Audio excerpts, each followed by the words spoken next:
Good morning or good afternoon, everyone, depending on which time zone you're in. My name is Bruce Lynn. I'm one of the managing partners of the Financial Executives Consulting Group. We're about to start the main body of our presentation in just a moment or so, expanding internationally in 2021. For those of you who have just logged on, you are in mute-only mode, which means that you can hear me, but I cannot hear you. So if you have questions during the formal part of this presentation, please type them into the question box on the lower right-hand side of your screen, and we'll get to them after the main body of the presentation is over. I'm going to be reading the questions out loud, so if there are questions that you don't want me to read out loud, please type them in, please send me an email, and we will take them obviously offline. And if we run out of time, because I want to try to keep this to about an hour, if we run out of time, then we will answer your questions offline because you have typed them into the question box. So some questions we always get, and I can answer those now. This is being recorded. So if you have to leave, you will be able to listen to the Q&As afterwards when you get your link. And you will get a copy of the presentation. So that will come out to you later. So with that, I am going to go away for the moment and come back in another minute or so, and then we'll start the presentation.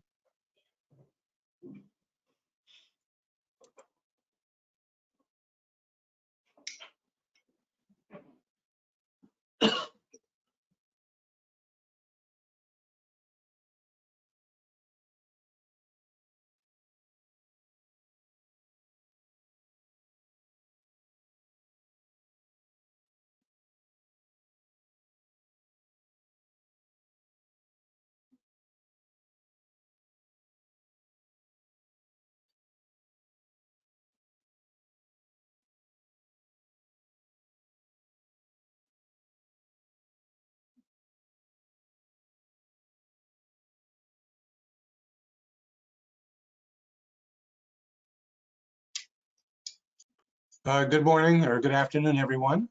My name is Bruce Lynn. I'm one of the managing partners of the Financial Executives Consulting Group. Thank you for joining our webinar today, Expanding Internationally in 2021. We have a variety of panelists on the line. We have Adam Sheffield from Global Upside, and we also have Sirnath Keshavan and Tony Ahern, also from FENG, Financial Executives Networking Group, on the line. Tony is in Dublin, and Sirnath is in Singapore. So for those of you who care, it's 1 o'clock in the morning in Singapore. So we do want to move this along smartly so everybody can get to bed. So with that, let's go to the next slide.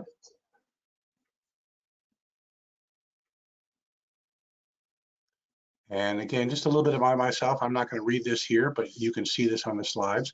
I'll be the moderator for today's session. Let's go to the next slide, please. And here you see the individuals who will be part of our panel today. And they will introduce themselves briefly as we get into the main body of the presentation.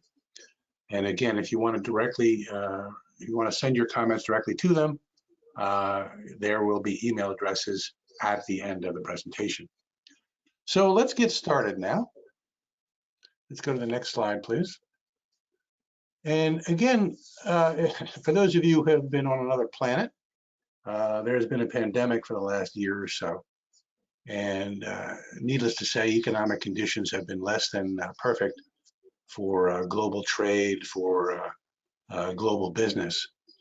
But hopefully we are emerging out the other side. The light at the end of the tunnel is not a train, but it is a way out. But the question then becomes, where are we going? And it might be helpful to talk about that in terms of sort of where we are today. And that's the reason why we have our panelists literally in different parts of the world to give you their ideas about what's happening in the United States, in Europe, and in the Asia Pacific countries. So why don't we just start with we'll go east around the world here, And so maybe Tony, can you just give us a feeling for sort of where we stand today and the impact of the pandemic? Yeah, sure, Bruce. Happy to do so. Hi, everybody. Yeah, greetings from Ireland. So I'm based here in Dublin, in Ireland. Yeah, I mean, like pretty much everyone else, you know, pandemic-wise, most countries in Europe have been in some form of lockdown for the past year. And we did kind of have a let up last summer of 2020. But kind of after the new year in January, we're back into a lockdown again in Ireland, UK, and pretty much most countries in Europe. So what that means is people who can work from home are encouraged to work from home by their governments. Non-essential retail and hospitality businesses are pretty much kind of shuttered and closed down right now. So yeah, so you know, it hasn't been fun, as kind of Bruce alluded to, but we're hopeful in the next 3 to 4 months as vaccines start to roll out. The country opens up, Ireland opens up, the UK is doing a really good job with their vaccine rollout.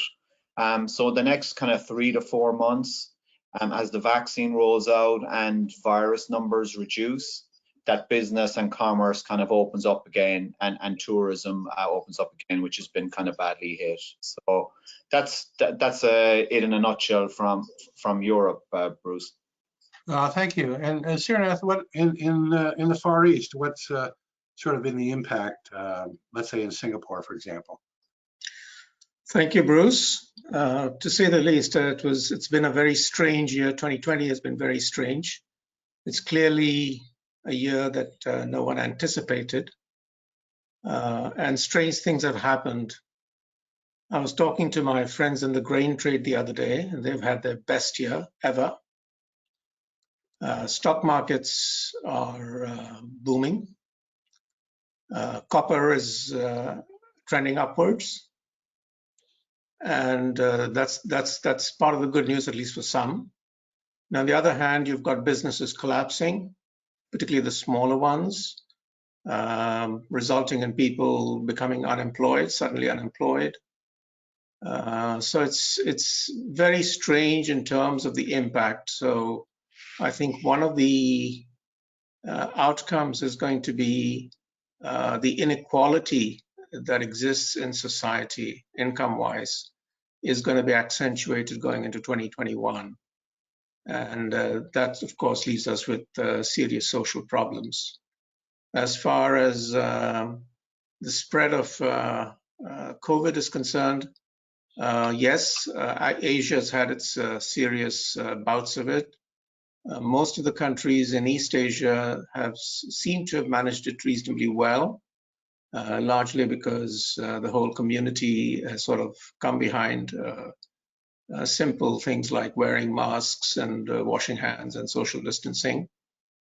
So there's been no debate about it, and that has helped.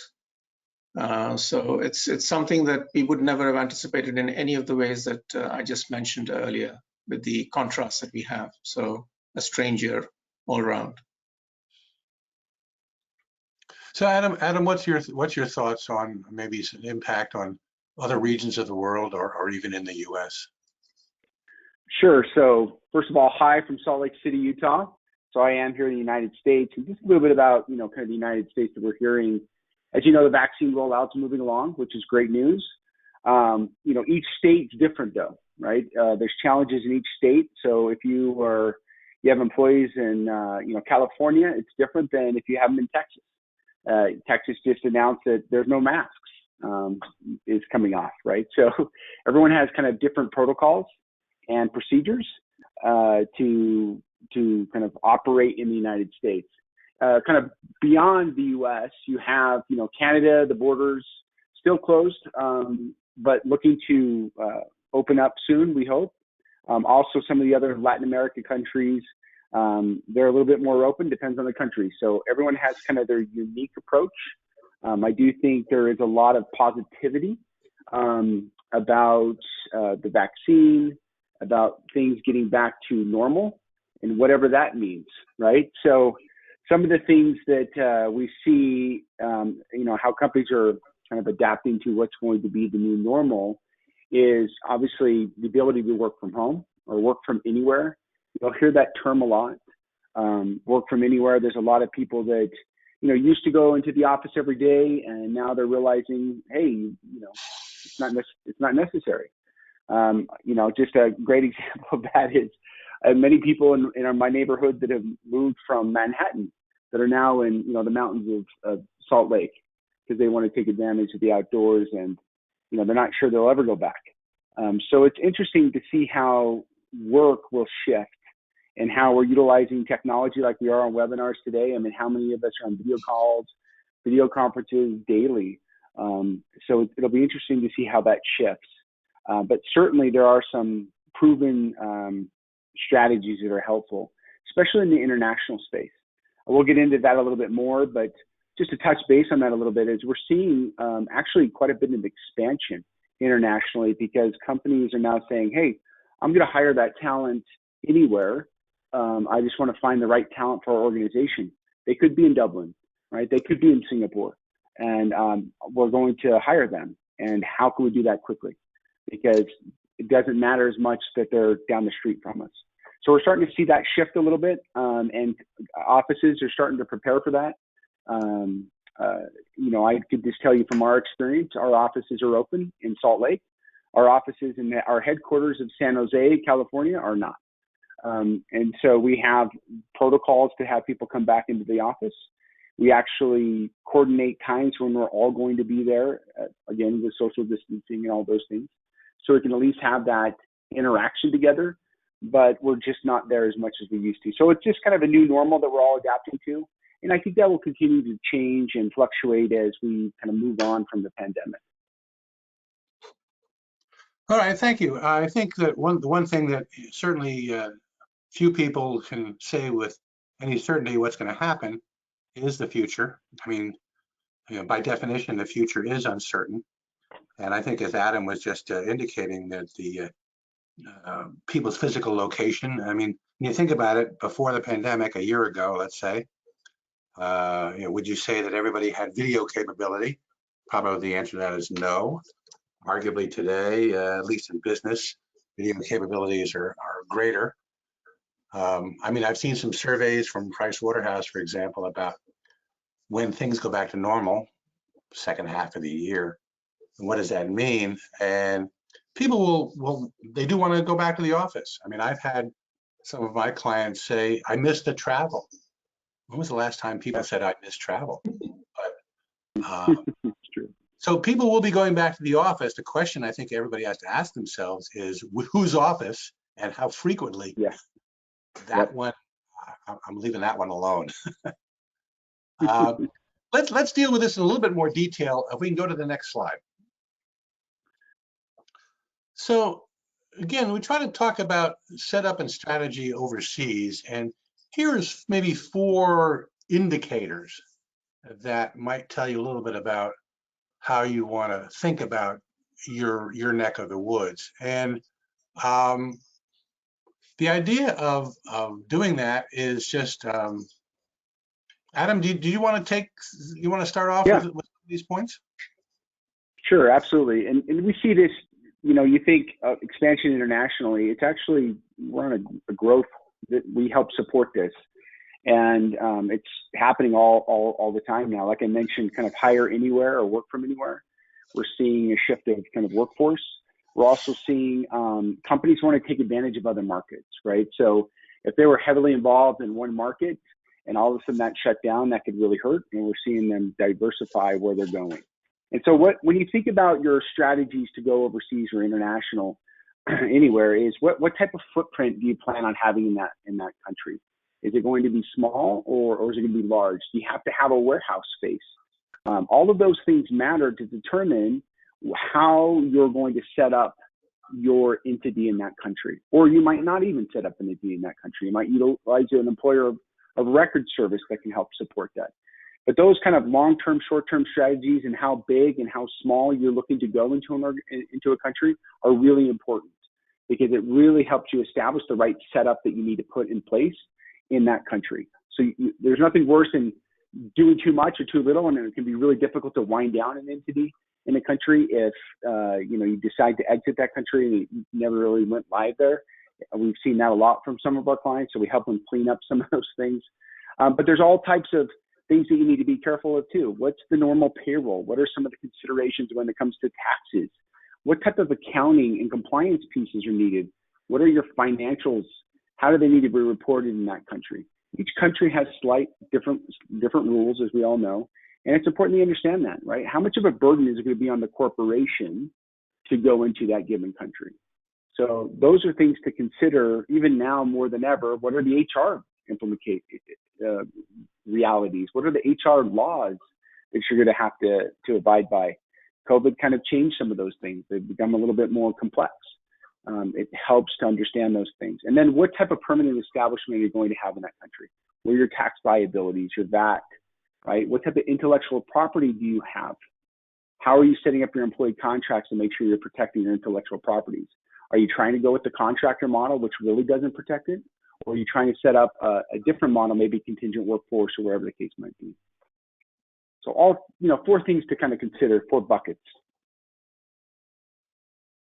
Okay, I would add here, and maybe we could have our sort of panel chime in about especially moving funds or tax considerations.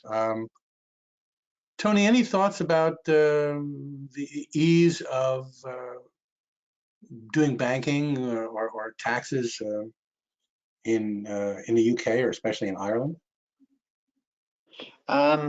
Yeah, I mean, what I'd say there, to kind of Adam's point, you think about how large or big the company, the footprint you want in your country, and then, maybe there's a solution that Global Upside have. If it's not a lot of employees, and even if it's a larger employees, I'm sure Global Upside have solutions there.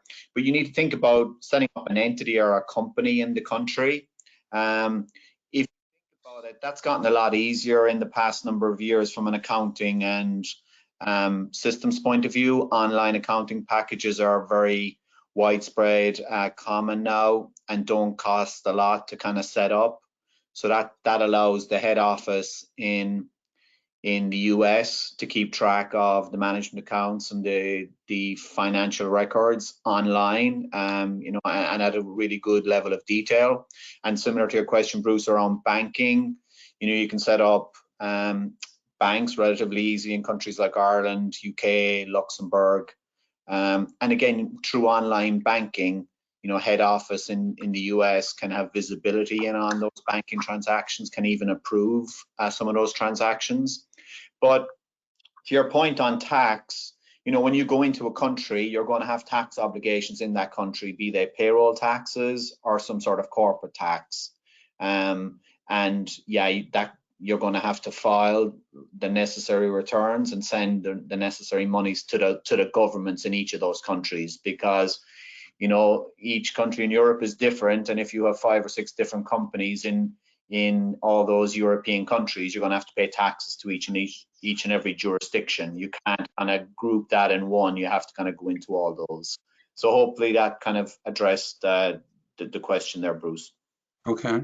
And Srinath, what in terms of the Pacific Rim countries, any issues that you'd want to talk about around tax considerations or banking?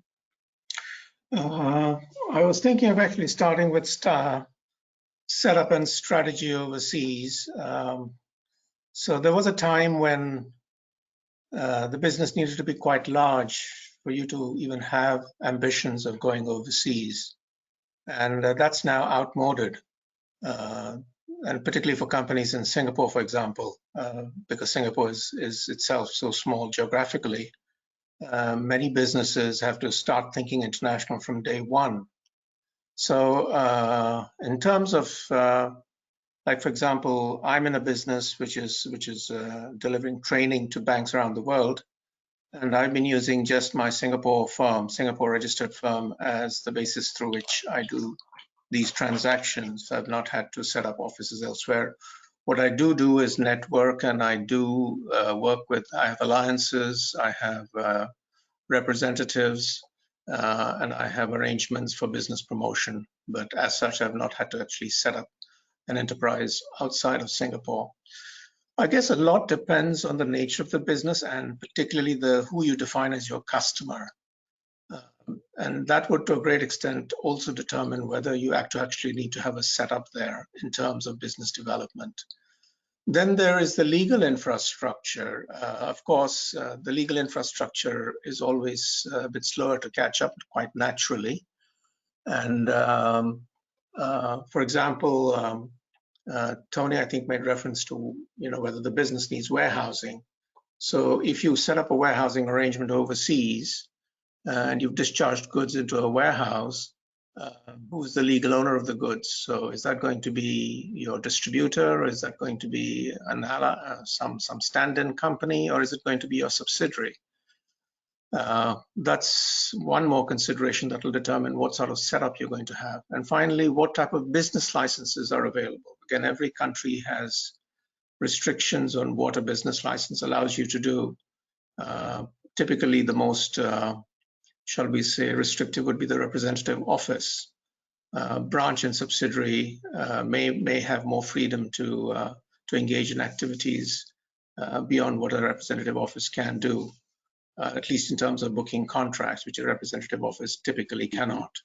So that being the case, it's very much particular to the strategy, the customers, the business. So there's no one size fits all solution. Okay, let's talk a little bit more about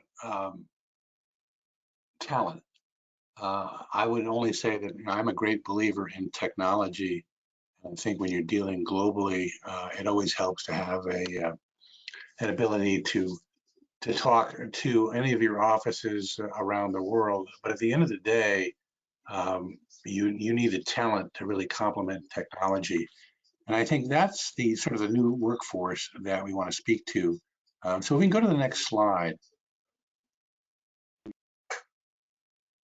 And maybe, Adam, you could talk a little bit about sort of Sure. what is needed here. Yeah, perfect. Appreciate that, Bruce. And Srinath, thank you for that too. Thank you for that point about setting up the office, making sure that you do the right type of entity. Can't stress that enough. And if you think about it, so once you decide you're going to set up in a given country, now you're okay. We're gonna hire employees. How are we going to do that? Is that going to be through our subsidiary or a branch, or you use a company like an employer of record service, a global PEO company like what we have at Global Website Corporation? One of the things we do. It depends on kind of your needs, and we walk people through that. But going to that point where once you've made that decision, you're going down that path. Now you have to say, okay, what is this workforce going to need? Okay, what are the things I need to be aware of? And important to understand, okay, what type of capabilities, work from home, what kind of infrastructures, just tools that they need. What do you have in place to bolster this? One of the things that happened for us, and I'll use an example, we have hundreds of employees around the world, okay? We have hundreds of employees in India, one of our shared service centers in Noida. And, they primarily would work in one office complex. And all of a sudden, COVID hits. We were prepared. We saw it coming. We had, the right, laptops versus desktops and all those type of things so people could work from home. But those are things you need to make sure that you are able to have those type of remote worker capabilities today as a must. And then it's, okay, where do I find talent? Where do we go? What am I looking for? Who are the best places to help us find this talent? And there's companies like us that help companies find talent worldwide to help support whatever they're looking for. A good network that we utilize at the local level to help provide that. And then the things to consider too, what are the employee expectations going to be in that country? There's going to be,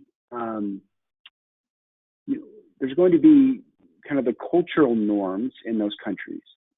So you kind of have to understand that expectation. What type of tools do you have to interact with them and to communicate with them? Are you just going to leave them out on their own and they're trying to figure things out? What type of trainings do you have in place? What type of communications do you have? And we see this a lot with our clients. They'll have an HR system that's based in the United States, and they're like, oh, we'll just put them on that. Well, no, you can't just put them on that. There could be GDPR compliance issues with doing that. There could be language barriers because of it. There could be information that needs to be tracked that system doesn't track, or that system does track, but you can't track in that country. So there's compliance implications when it comes to just something as simple as an HR system, and will it work in that country? And then we all know there's payroll challenges, right? Money movement, I'm sure we'll talk a little bit about that. Getting payrolls funded in the different countries, because that's critical that you pay these employees properly. You pay them with what is expected in those given countries. So those are things to consider when you're hiring that new workforce for you. Bruce, you might, Shernath, there might be something you want to add to that, around banking or some of the requirements around. Yeah. Couple of things when it comes to the new workforce. The two things that I'd like to just make a mention of. There's clearly going to be a significant change in what we consider employment to be. In managing people, because working remotely, we're most focused when we're thinking about performance metrics, where we're thinking more about outcomes than completion of tasks. That's one. And second is that increasingly, I believe that going forward, the traditional model of somebody being hired as a full-time employee of the company, those type of opportunities, I believe, are going to reduce. Because if there are functions and those functions require particular skill sets, there will be individuals who will offer their skill sets on a time basis or on a project basis, and they may not wish to tie themselves up with one employer. So I anticipate, just observing some of the younger generation, how they're thinking and how they're talking about what they see happening in their future. They're all thinking about, being skills for hire rather than being a salaried worker. So I believe there's going to be quite some change. What does worry me a bit, and that's probably because I've grown up in the world where we all went to the office, is how do you achieve effective bonding amongst your workers? How do you manage culture? How do you develop a culture, a cohesive culture? I don't know whether business school professors have any answers to those type of questions, or the consultants have something to say about it. But that is something that I find worrisome. So again, dealing with a lot of uncertainty. And when it comes to banking, I thought I'd just reserve that for the slide when you'll be showing something about accounting and compliance. Would that be okay? Sure. That'd be great. All right, thank you.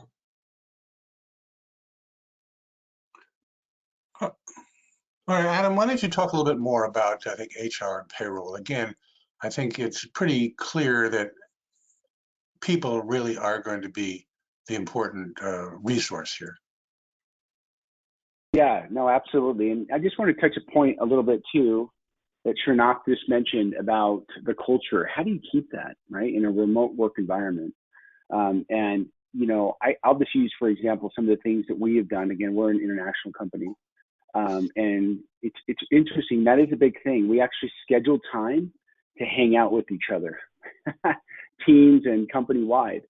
We have some fun games online that we play together that we just, have some great trivia type things, which makes it a lot of fun. We also, part of our kind of, what we do for our clients and internally is we put together a wellness program that people can log into online and have live sessions led for yoga, those type of things, which has been really helpful for our company, even though we're not getting on a flight and seeing each other like we used to, but still stay connected. And it is important that we continue to focus on how to do that, because that is an important part of who we are. We're human beings. And it's important that, technology helps us do that. And those are things to consider as you expand internationally in different countries. Speaking of which, when we go into kind of that HR and payroll, there's some things are really important, especially now more than ever. This HR, I can't stress it enough. Laws are changing every day. around this. You know, we used to see, and we still continue to see companies that will have, and I put my arm, if I was video you to me, put my fingers in quotations, you know, a contractor. They'll hire contractors in countries. And they'll be, you know, the challenge with that is sometimes those aren't set up properly on that, you know, contractor level. And, you know, the social benefits and social things aren't being paid properly. So that can be a real challenge to actually the company. There could be a lot of challenges and issues being out of compliance with those things. Also, it becomes a challenge with intellectual property. Well, if they're not your employee, then it's not your intellectual property, and it becomes this huge thing. So what we're seeing is a big shift to get everyone compliant. And, you know, like we talked about, they'll either set up their own entity, many different options, you know, like you mentioned, branch, subsidiary, rep office, depending on what you can do in that country. But we're also seeing a lot of PEO or employer of record services. Same thing. If you hear PEO, global PEO or employer of record, they're the same. Where that company steps in, like ourselves, we do that to help them. We hire our clients' employees for them. So we have an entity in that country, all of the things, we are their employer of record to make sure all the compliance pieces are taken care of. You know, the employee contracts are really important. You understand the work councils that are involved in some countries. There's all types of regulations when it comes to time and attendance. There's been some new laws in Europe that has passed. Even if you're a salaried employee, you have to track time in some instances internationally or in Europe specifically. So those things are important. And do you have the capabilities to know what those wage and hour laws are? You have that type of thing that you have in place. What happens then when there is a termination where you do need to let someone go? What are the issues if there's a breach with, you know, GDPR data, employee data, because you're sending it to the wrong areas? All of those things are really important to understand, that are becoming more complex because each country is really trying to make sure that they get their piece of what they are owed, if that makes sense, those governments. The other things to consider on the HR side is the benefit piece. So benefits, we kind of put them in three different buckets. In the United States, right, we kind of are used to our employer giving us benefits, and it's used some type of plan, and it varies by state. But internationally, there's social benefits typically in every country, and those are statutory in nature. So companies, everyone's going to be compliant in that, and they need to be compliant in that.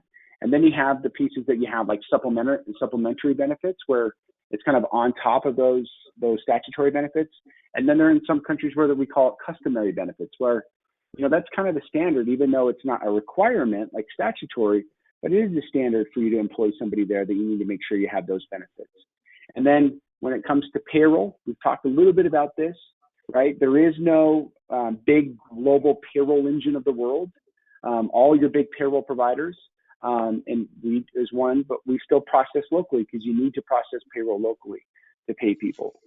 So that's important that those things are done right, that the taxes are filed properly, that there is no issues coming back to you as an employer.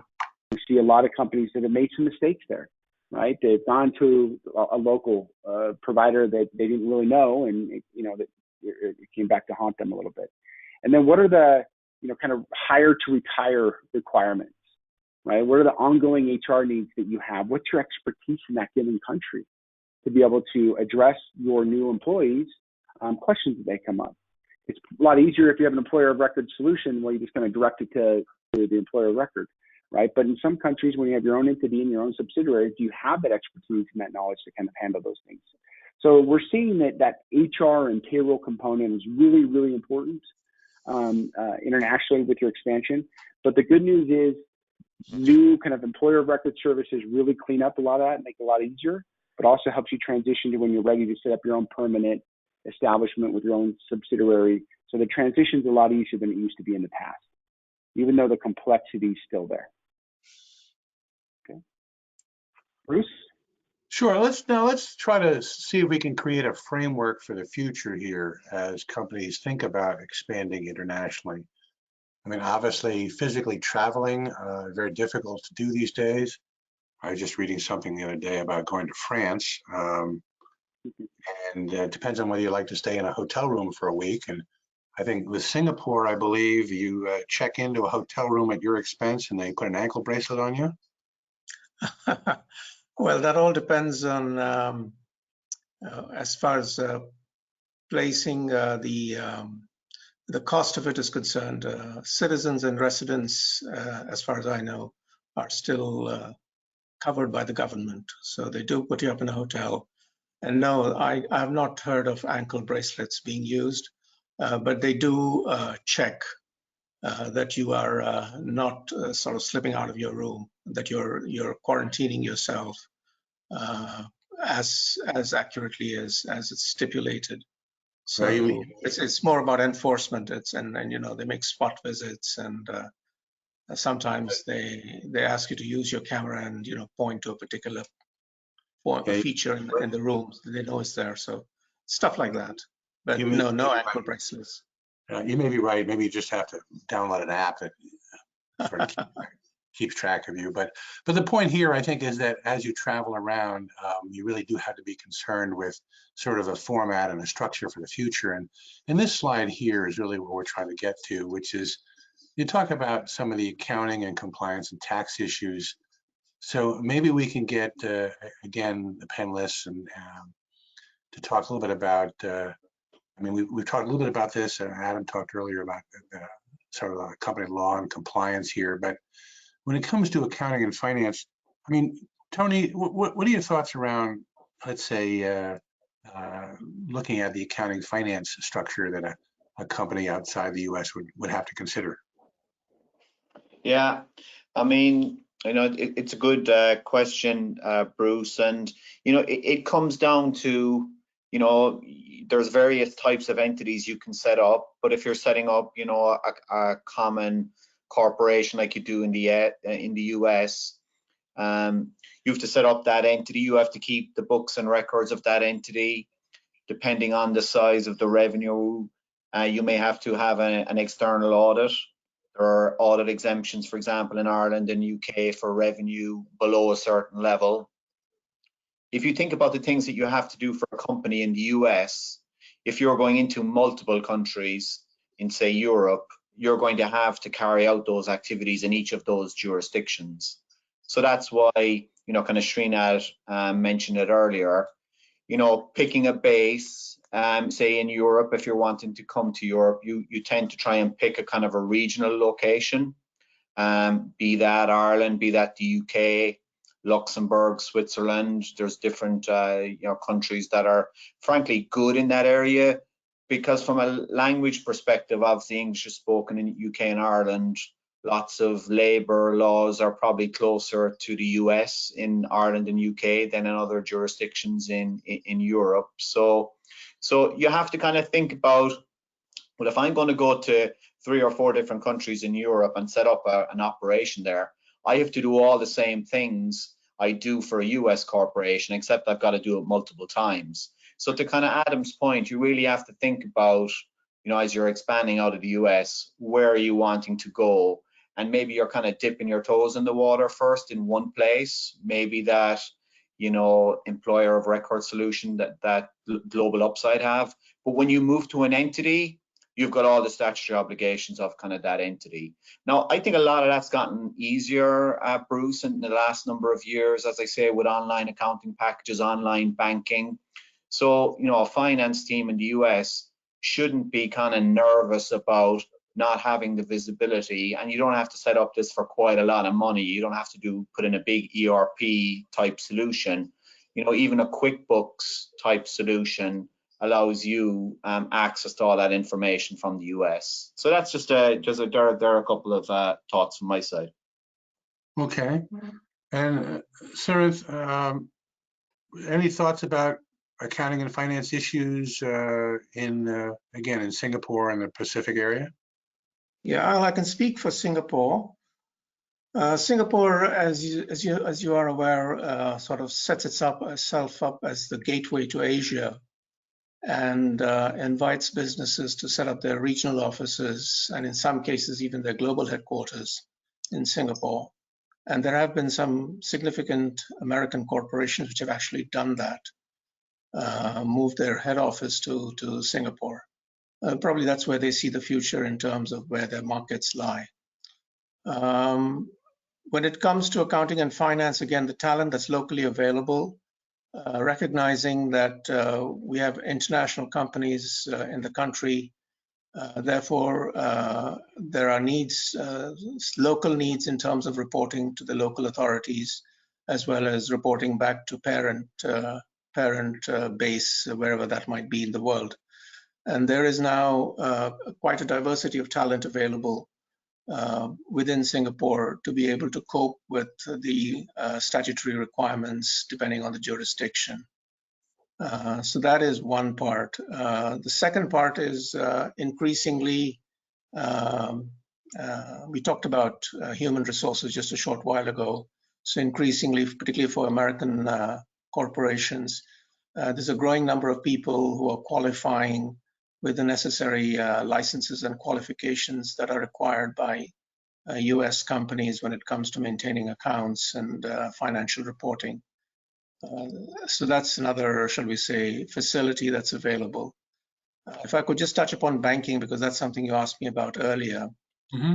That can be difficult because we're now living in an age where banks have very onerous responsibilities when it comes to deciding who they take on as a customer and what type of banking transactions they may be permitted to perform. So I think you had a speaker, and a FENG speaker, who spoke about banking relationships internationally. And a lot of what he said did resonate with me in terms of how difficult it has become for foreign businesses to open bank accounts. Where I might choose a different path would be using introductions from my existing banks, if they're willing to make those introductions. That would be a good start. But otherwise, be prepared for very detailed information to be demanded, and that the account doesn't get opened immediately, as instantly as you would expect it to be. It might take a few weeks, and in rare cases, it might actually take a few months. So it's become a lot more complicated, and it's really because of the compliance obligations that banks have to observe now. The customer due diligence they have to do, the KYC they have to do. It's really become quite insane, I'd say. But that's something we have to live with and account for when we are thinking about setting up overseas. Let me ask a question, revealing my ignorance here. Is Singapore like some of the other European countries where if you're setting up some sort of operations, let's say in the Dublin Docks area or in Luxembourg, do you have to hire a minimum number of people? Again, it depends on the nature of the business. If you're a large corporation, of course, every country would like you to hire the local people, and Singapore also emphasizes that. But it all depends on the type of talent that you require, and I guess one can reason with the authorities here as to the need for particular talent that may not be locally available. But yes, by and large, there would be a need to populate the office with a significant component of locally sourced workers. All right. So Adam, have you found that to be true in some of the other countries that Global Upside works in? Yes, absolutely. Can you hear me? Yes. Yep. Go ahead. Yep, absolutely. We found that to be the case. There are certain requirements that you have to have when it comes to kind of local nationals to be hired in those given countries. But to your point, Srinath, is in like Singapore, there's a lot of talent. There's a lot of really good local talent in Singapore, and Singapore makes it easier for work permits and things like that for people to come in. But still, there's a lot of local talent there to be had, and we're seeing the trend where companies are actually looking to hire talent wherever they may be. Right? They might not need that person in the Bay Area like they used to. They're fine to have them in Singapore. They're fine to have them in Poland, as long as they can make the hours work and supply the type right type of working kind of situation we've been talking about. But we've actually seen that to be the case, that companies are really trying to find talent anywhere, wherever that might be. So, but there are local requirements from whatever country that might be. Mm-hmm. Bruce, if I may add to what Adam just said. Sure. So yes, absolutely, Adam, I agree completely with what you just said. But just as a guideline, I guess, for anybody thinking of expanding overseas, I think it's best to plan on the basis that you will localize employment to the extent possible, and have minimum need to have somebody from the parent company actually have to come across, except for probably an initial period or an initial term. But localizing would be the best option going forward.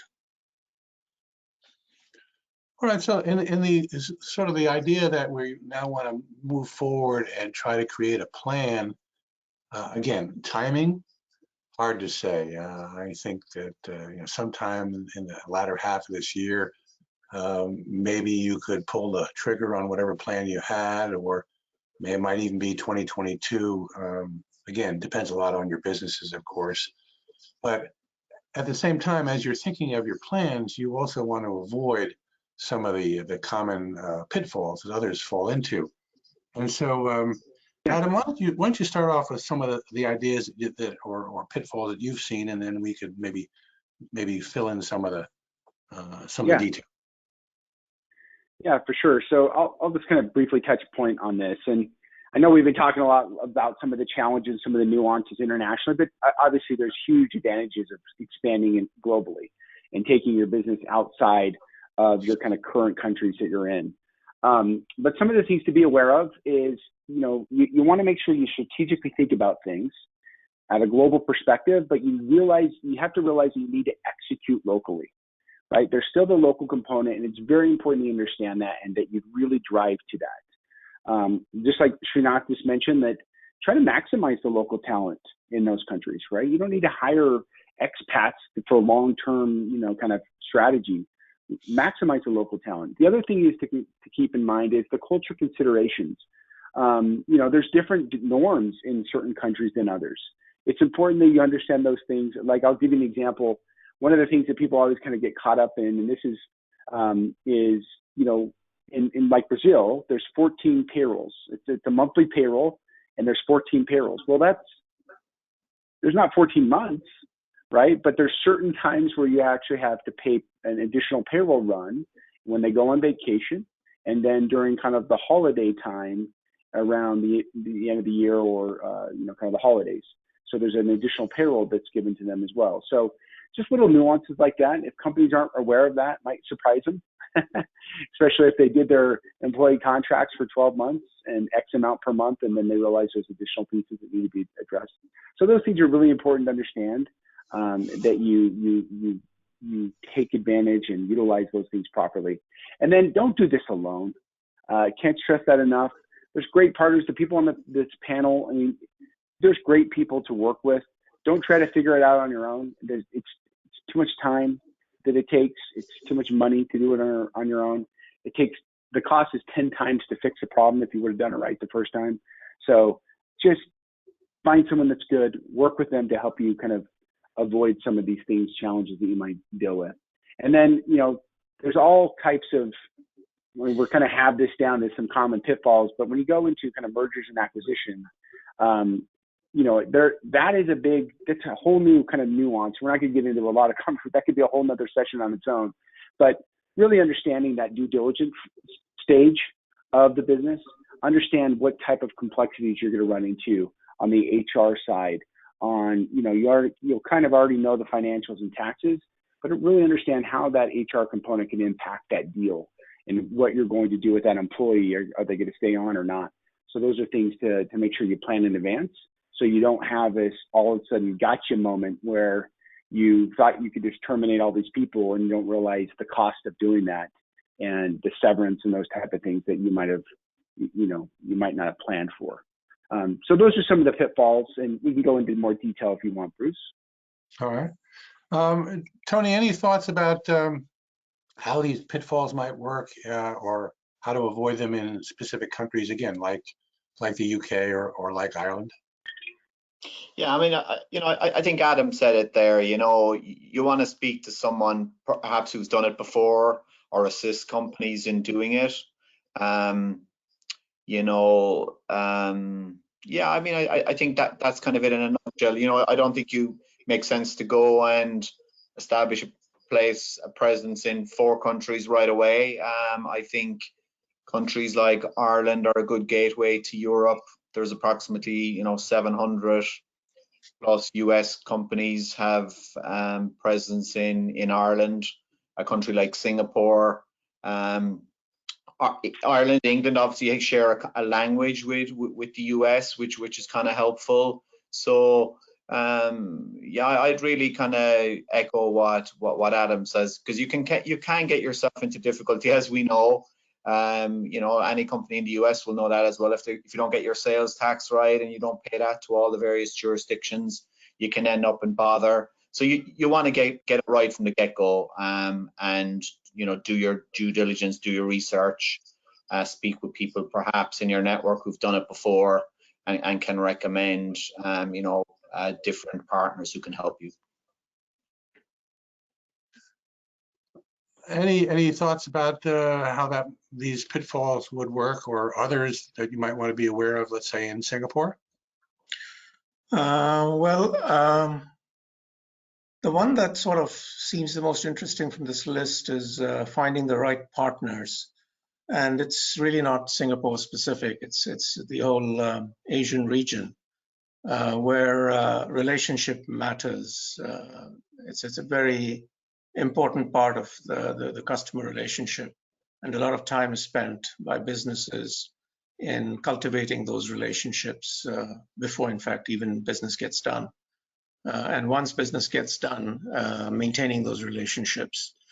So having the right partners, I think, is one of the secret or one of the important ingredients for success, right from the time that you have a local director or a couple of local directors down to the joint venture partner that you might be working alongside.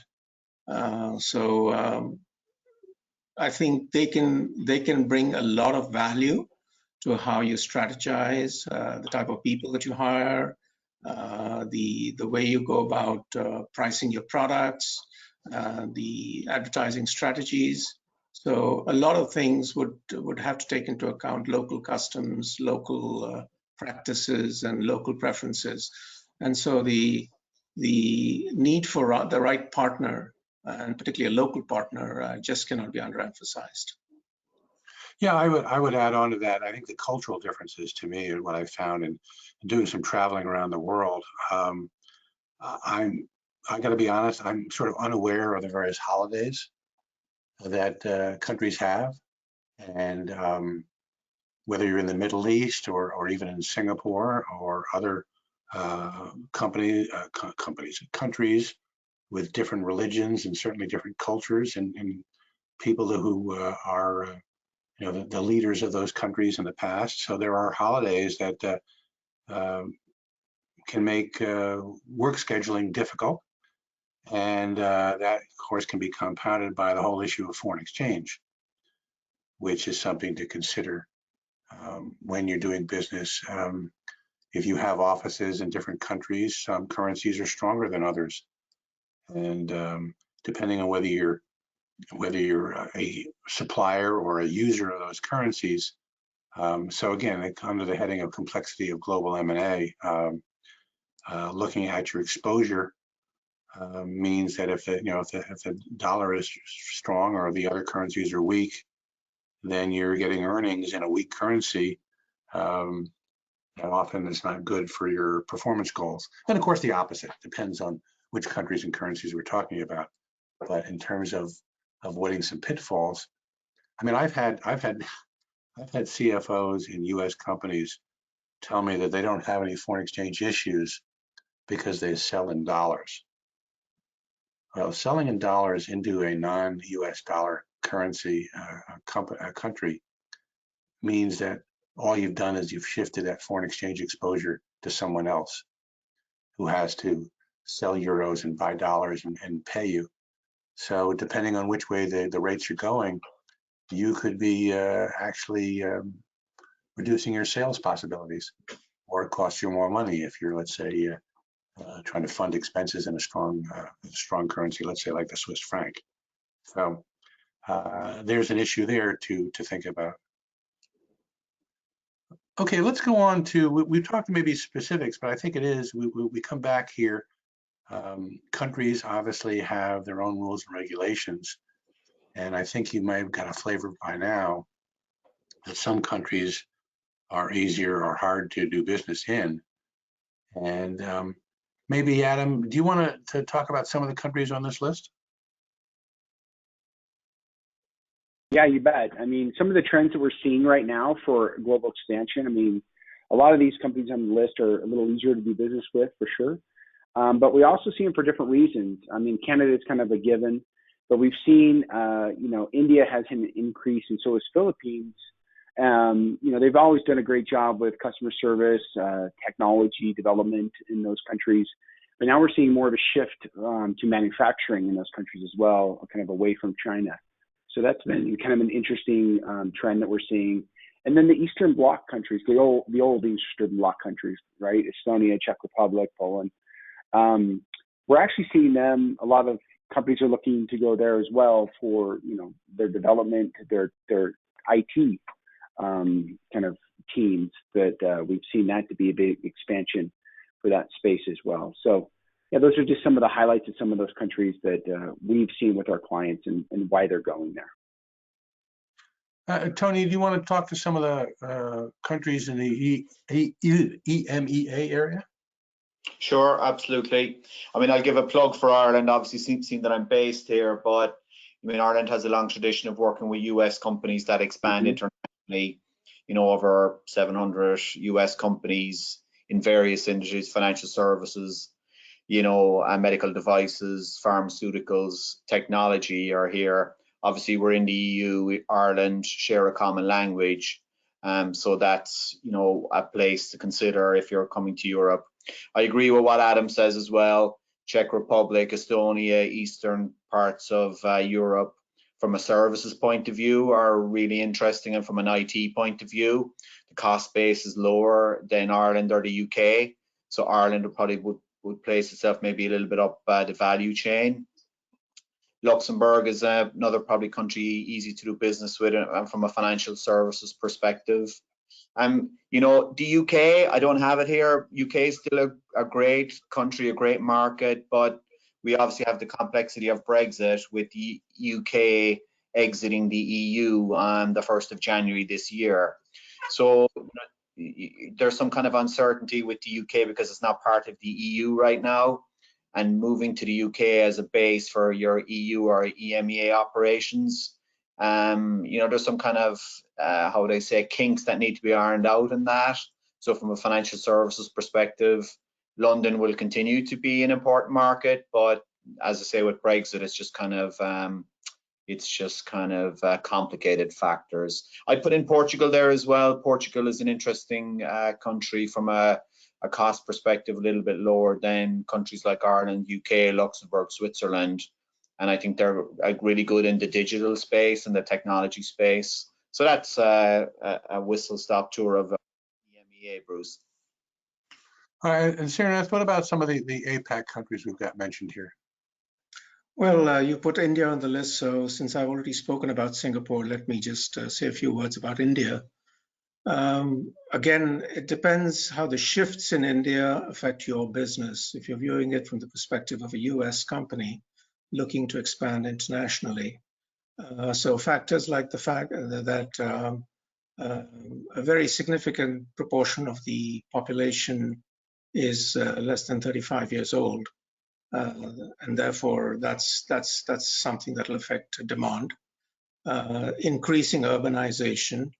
Young people don't want to work in the farms anymore. They'd like to come to the cities, even if their standard of living is poorer, but they still would like to come to the city. Growing middle class with the ability to do more discretionary spending. That's another, shall we say, factor that could influence a US company's decision to expand into India. India has gone through various, shall we say, philosophies when it comes to economic development. For a long time, it clung on to the idea of import substitution, and they were doing that while East Asia was actually focusing on export promotion. Import substitution worked in parts for India in terms of the fact that it helped the industrialization of the country. But in terms of cost effectiveness and efficiency and all that, it didn't work for India. So India shifted its policies in '91 to a more outward-looking approach. But in recent times, there have been slogans about self-reliance and all that. So again, India is becoming a more prospective location for manufacturing or processing. Again, depends on the type of business. You can take advantage of the talent that's available in India, the environment and the market that India provides, then it would be an interesting opportunity. India does come with its challenges. The way things are done might be somewhat different from what you're used to in the United States. But then, as I said, if you've got the right partner and you have got local employees to cater to your requirements, then I'm sure if you persevere, you do manage to get through it. Again, India is a long-term strategy. You're not in it for 1 or 2 or 3 years. You've got to come in and really put your roots down there and invest time and efforts and money into growing your business. But if you get it right, as some companies have, or rather many companies have, then yeah, you would say it's been a good investment. Okay, thank you. I think we're hitting that sort of magic 1 hour mark. So we do have time for maybe 1 or 2 questions, and then I think that we're going to conclude this this webinar. Here's a question from that we received. Do you have any guidance on directors and their sometimes personal liability or the need for resident directors in some countries? Recently, we had trouble making banking arrangements in Australia and requirements for a resident director. Is that common? Yeah, I could speak to that. So the resident director is really important in these countries.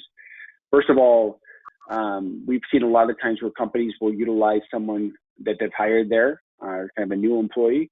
We actually don't recommend that because they actually do have a lot of power.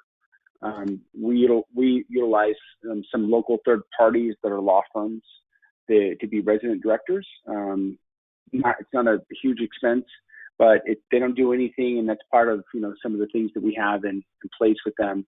They're not going to do anything that's going to jeopardize your organization in that country. There are some horror stories out there of resident directors selling businesses and not even knowing about it. They have the power in some countries to do such things.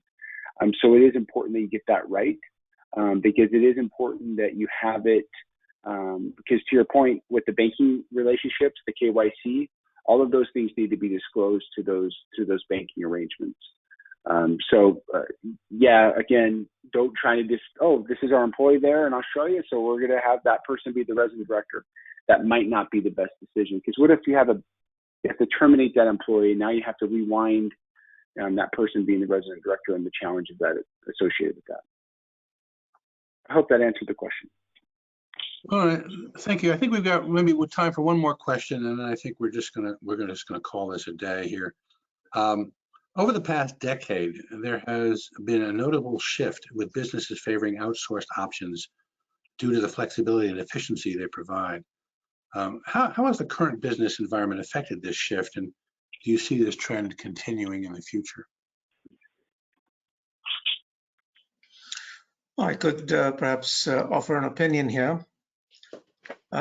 Businesses are always in search of efficiencies and cost, lower costs. So I do believe it's a trend that's going to continue in the future. What will change and what has already happened is the location where the offshoring is done to. For example, a lot of the offshoring that used to happen in India has now shifted to some of the ASEAN countries and vice versa.